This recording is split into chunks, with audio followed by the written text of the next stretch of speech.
jovens! Eu sou o Marcelão e esse é o Jogos e Algo a Mais.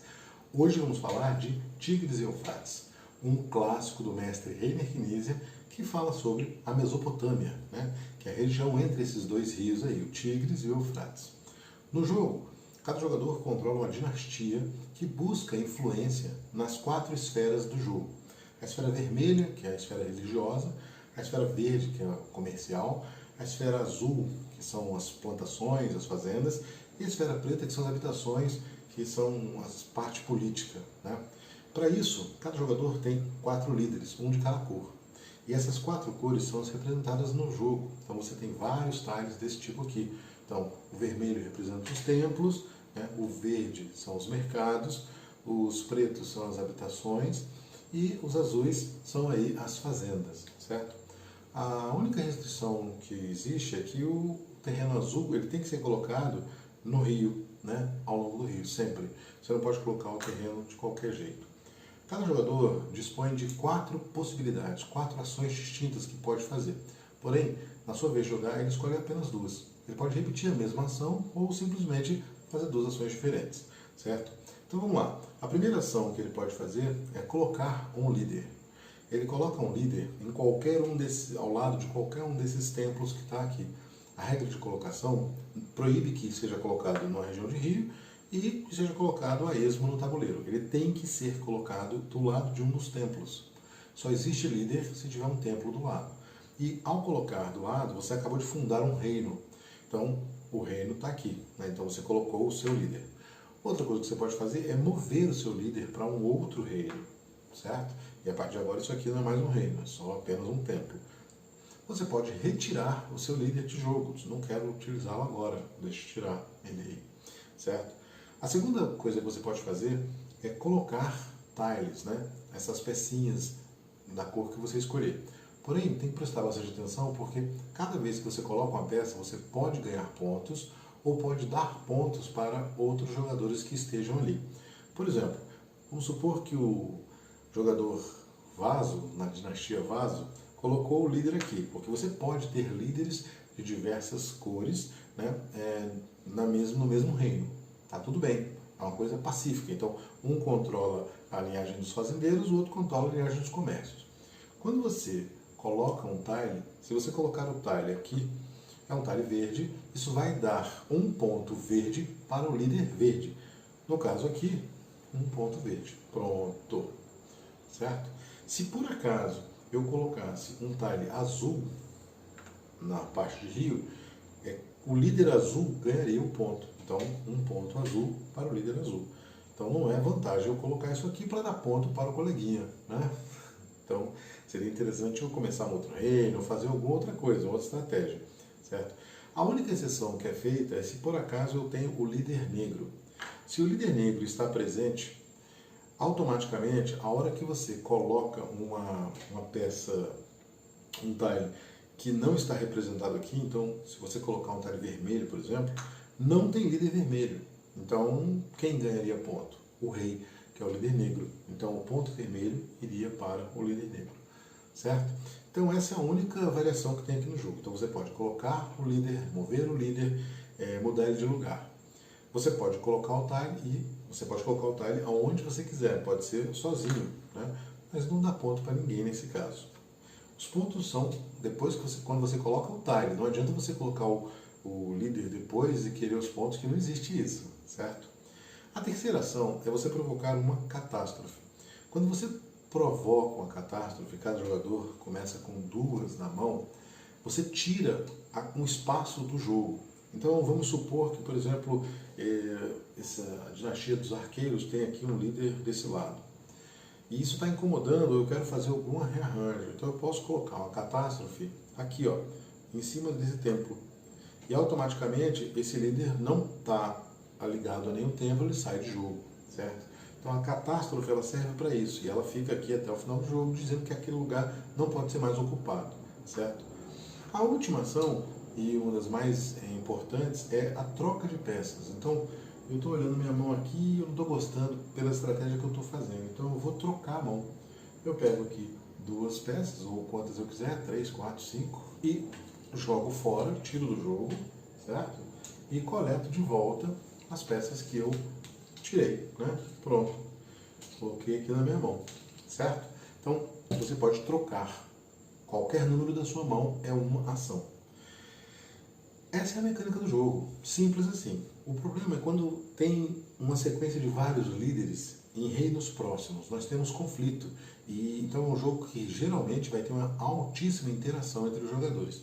Quando você tem dois líderes de uma mesma cor no mesmo reino, é um conflito interno, é uma revolta.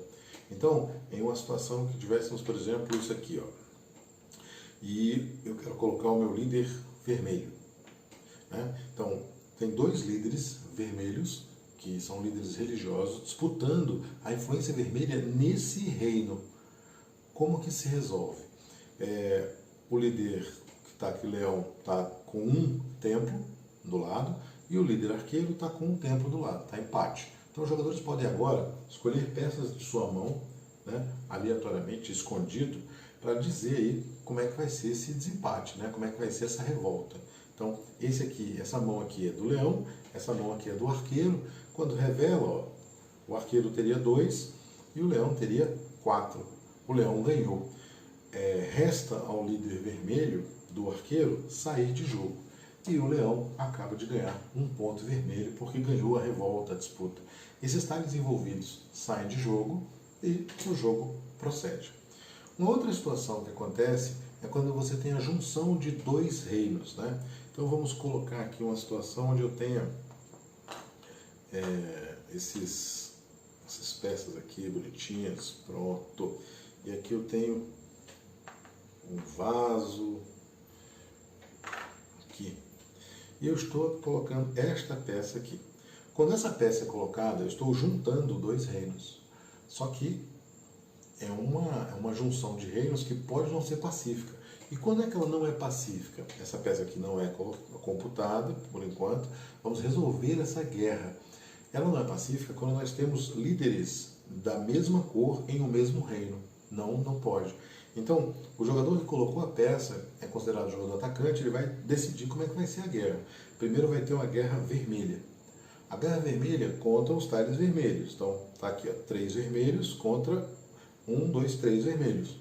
E os jogadores podem colocar coisas na mão, né? Se der empate, ou seja, ninguém colocou nada, né, automaticamente ficou 3-3. Esse jogador aqui é o atacante, esse é o defensor, o empate da defesa, ele sai de jogo. Quando ele sai de jogo, ele carrega todas as peças que estariam ao lado dele, no caso essa e essa aqui. Como essa tem um tesouro, não pode sair de jogo, mas essas duas peças que saem dão 2 pontos vermelhos ao líder leão, certo? Se por acaso ele quisesse fazer primeiro a guerra entre os líderes verdes, você faria a mesma contabilidade, porém agora contando tiles verdes. Então o verde tem aqui nenhuma influência e esse verde tem uma influência aqui, né? Então o leão está aqui nessa mão e o vaso vai computar o que ele tem aí, né? Que no caso é nada. Então o vaso não tem nada, o leão tem 2, o leão ganhou. Esse líder sai de jogo e é ponto verde para o leão, certo? Então as guerras, obrigatoriamente, o líder oposto vai sair e as peças que apoiam ele saem de jogo também. E isso dá problema, porque pode fragmentar reinos e tudo mais. Então, é um jogo que você não vai ficar nessa vingancinha, né? Você vai ter sempre uma possibilidade de fazer alguma coisa. Além disso, existem situações onde você tem aí, por exemplo, 4 peças da mesma cor sendo colocadas. Quando isso ocorre, o que acontece é que o jogador que colocou a peça, ele pode optar por virar as peças, certo? E fazer um grande templo, né? um santuário aí, em homenagem aos deuses. E a cor que ele vai escolher, obrigatoriamente uma das cores é o preto, porque as peças eram todas pretas, e ele vai fazer uma combinação, pode ser preto com vermelho, preto com azul, qual ele preferir, né? No caso, se ele escolher aqui preto com vermelho, esse templo grandioso aqui está ligado, né? E ao final do turno, se tiver líder preto ou líder vermelho nessa situação, o jogador ganha um ponto de cada cor que tiver o tempo. Esse aqui já perdeu a guerra, né? Vamos tirar aqui para não dar confusão. Então, nesse caso aqui, no final do turno, olha, tem o líder preto e o tempo é preto. Tem o líder vermelho e o tempo é vermelho. Então, um ponto vermelho, um ponto preto para o leão.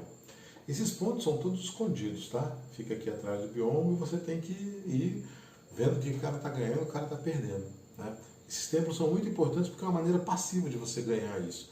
E aí, automaticamente, vai ter disputa para quem vai ser o líder que vai ficar ali do lado para poder gozar dessa influência, né, dos templos, dos deuses, enfim. Então, o jogo é esse. Esse aqui é um módulo básico que dá muita treta e que automaticamente é muito gostoso de jogar. Tem algumas expansões, algumas coisinhas que avançam, algumas construções, mas esse modo já dá para você fazer uma bagunça bacana, né? O nosso algo a mais é justamente sobre essa região, né? Essa região é chamada de Mesopotâmia. Mesopotâmia significa região entre rios. No caso, o rio Tigres e o rio Eufrates. O rio Tigres nasce na Turquia e ele se junta aí ao rio Eufrates no Iraque já.